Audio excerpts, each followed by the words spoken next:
बाबूजी, आपको रोटी खाना हो तो पहले बता दिया करो। दिल छू लेने वाली कहानी। बाबूजी, अगर आपको रोटी खानी थी तो पहले बोलना था। हमारे यहाँ ऐसा नहीं होता है कि जब जी चाहा खा लिया। गिनकर बनती है रोटियां। ऐसा नहीं है कि आप जब भी बोल देंगे रोटी तैयार मिलेगी। अब लीजिए मेरे हिस्से की रोटी। आज मैं किसी तरह चावल खा लूंगी। और बोलकर तमतमा उठी अंजना और दो रोटियां अशोक जी की प्लेट में रख दी। अशोक जी अपनी बहू का ये रूप देखकर अवाक रह गए। उन्हें इस अपमान की सपने में भी उम्मीद नहीं थी। खैर, अंजना का ये रूप देखकर रमा जी चौंक गई थी, पर उनसे अपने पति का अपमान बर्दाश्त नहीं हुआ। वो बोल पड़ी, बहू, तुमने अपने हिस्से की रोटी क्यों दी? तुम मुझसे ले लो। रहने दीजिए माँ जी, अगर ऐसा ही था तो पहले क्यों नहीं दी? आप दोनों एक जैसे ही हैं। आप चलिए खाना खाइए और मुझे भी चैन से खाने दीजिए। उन्हें अपनी बड़ी बहू से बिल्कुल भी उम्मीद नहीं थी। लड़ाई सिर्फ रोटी की नहीं थी। अब बेटा बहू बर्दाश्त नहीं कर पा रहे थे। फिर भी थोड़ा लिहाज करेगा बेटा, ये सोचकर उन्होंने अपने बड़े बेटे राजीव की तरफ देखा, जिसे वो प्यार से मुन्ना कहते थे। लेकिन जब उन्होंने देखा तो बेटा सिर झुकाए चुपचाप रोटी खा रहा था। वो समझ चुके थे कि अब इस घर में अपना दाना पानी उठ चुका है। अब सम्मान की रोटी यहाँ हरगिज नसीब नहीं होगी। चुपचाप अपमान के साथ रोटी खा ली। अशोक जी ने दोबारा सब्जी भी नहीं ली। अगर थोड़ा सा खाना छोड़ देते तो सुनने को मिलता खाना बर्बाद करते हो। इधर पति के अपमान और बेटे की चुप्पी से रमा जी की आंखों से आंसू निकल रहे थे, जिससे रोटी भी नमकीन लग रही थी। खाना खत्म करके दोनों अपने कमरे में गए तो कुछ देर तक उनके मुंह से आवाज न निकली। उन्हें समझ ही नहीं आ रहा था कि क्या बात करें। इतना अपमान, इतनी बेरुखी पहली बार देखी थी। उन्होंने लगभग 2 महीने से ये भेदभाव चल रहा था। आज रविवार होने की वजह से सब साथ में लंच कर रहे थे। वैसे तो अशोक जी दिन में चावल खाते थे, पर आज बहू ने पनीर बनाया था।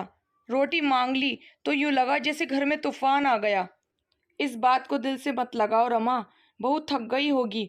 फिर मैंने रोटी मांगकर खा ली, परेशान कर दिया था। पति के मुंह से ऐसी बातें सुनकर अब रमा जी की आंखें भर आई।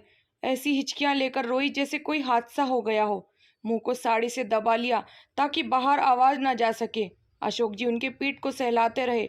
आप चलिए यहाँ से, इतना अपमान होता रहा फिर रोटी कैसे खा ली आपने? अशोक जी निराश होकर बोले कि भले ही रोटी बहू ने बनाई हो, पर कमाई तो मेरे बेटे की है। सच में बुढ़ापा कितना मजबूर बना देता है। अब रमा जी को अपनी बहन की कही हुई बात याद आ रही थी कि दीदी, कुछ भी हो जाए अपना घर बेटा बहू के नाम मत करना। पर अब क्या गलती हो गई थी? अब क्या हो सकता है? दरअसल अशोक जी के दो बेटे थे, बड़ा बेटा राजीव और छोटा संजीव। राजीव हमेशा माँ का लाडला रहा था, बड़ी मन्नतों से हुआ था। पहला बेटा। रमा जी की आंखों पर पट्टी बन रही थी, इसीलिए राजीव का स्वार्थी स्वभाव उन्हें नजर नहीं आया। राजीव एक प्राइवेट कंपनी में जॉब करने लगा। छोटा बेटा इंजीनियरिंग करके नौकरी के सिलसिले में अमेरिका चला गया। फिर भारतीय मूल की लड़की लीजा से शादी कर ली। लीजा के पिता अमेरिका में बस गए थे। वैसे तो माता पिता को कोई खास नाराजगी नहीं थी, पर संजीव से कोई उम्मीद भी नहीं थी। अशोक जी ने अपने सारी जमा पूंजी लगाकर मकान बनवाया था। 4 साल पहले रेलवे की नौकरी से रिटायर हुए थे। राजीव फ्लैट लेना चाहता था, पर पैसे कम होने से घर हड़पने की नीयत से माता पिता को पास बुला लिया। राजीव के सास ससुर भी उसी की कमाई पर पल रहे थे।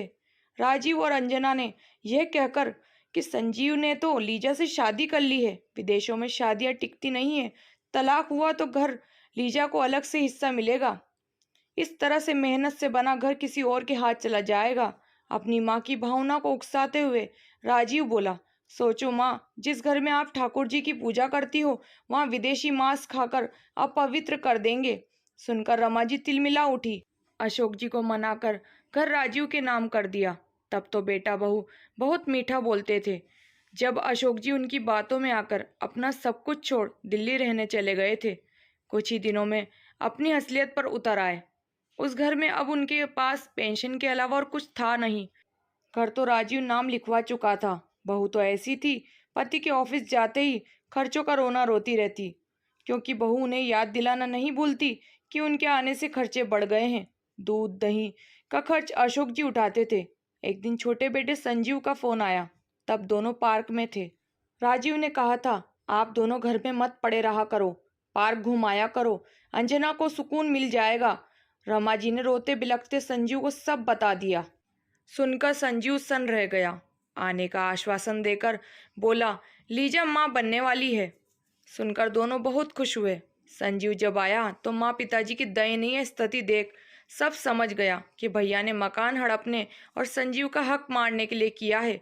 उनका व्यवहार संजू से अच्छा नहीं था, इसीलिए वो होटल में जाकर रुका। अब आगे की लड़ाई आसान नहीं थी। माँ पिताजी को बाहर खाना घूमने का बोलता तो भैया मना कर देते, बाहर का खाना खाकर बीमार हो जाएंगे।